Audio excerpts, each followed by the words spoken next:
اللہ کی بات سن کر فرشتہ عزرائیل کھڑا ہوا اور اس نے کہا جو آپ کا حکم ہے میں اسے ابھی دم بھر میں بجا لاتا ہوں۔ اور عزرائیل نے فوراً زمین کے پاس آ کر کہا ایک مٹھی مٹی فوراً حاضر کرو۔ دوسرے فرشتے کے لوٹ جانے سے زمین کچھ منہ لگی ہو گئی تھی۔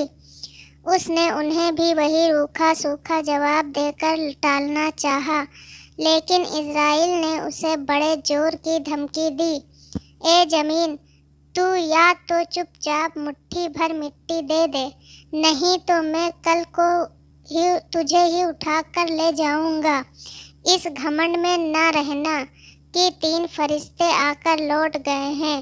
میرا نام عزرائیل ہے، میں اپنے خدا کے حکم کو کسی بھی طرح نہیں ٹال سکتا۔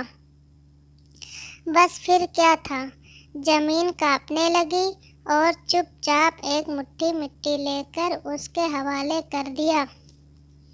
عزرائیل مٹی لے کر خوشی خوشی خدا کے پاس آئے۔ خدا ان کے اس کاریہ سے بہت خوش ہوئے اور پرسکار میں ملک الموت، جان لینے والا فرشتہ بنا دیا، کا عہدہ انہیں دے دیا۔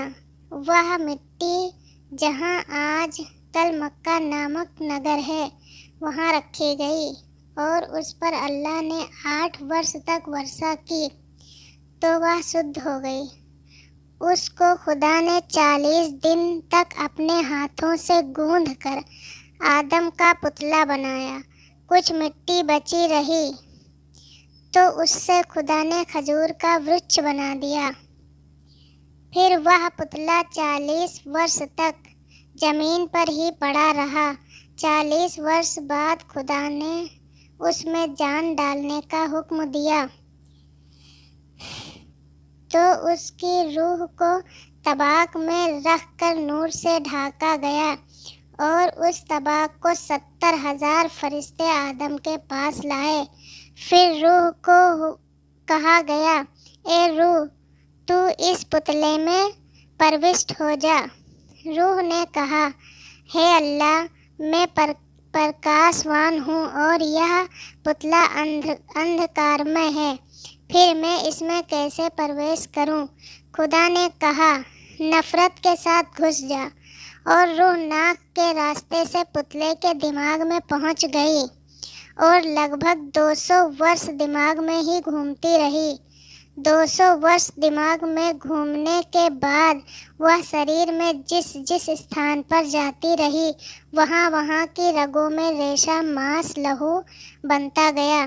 جب آدھا شریر ٹھیک ہو گیا تو حضرت آدم نے آنکھیں کھول دیں اور دونوں ہاتھ پرتھوی پر ٹیک کر اٹھنا چاہا، لیکن سر ہی گر پڑے۔ اس لیے خدا نے قرآن میں کہا ہے کہ انسان جلد باز ہے۔ جب وہ پران پرتشٹھا ہو رہی تھی تو ایک اپورو آنند امڑ پڑا تھا جسے دیکھنے کے لیے 7 آسمان کے فرشتے ایکتر ہو گئے تھے۔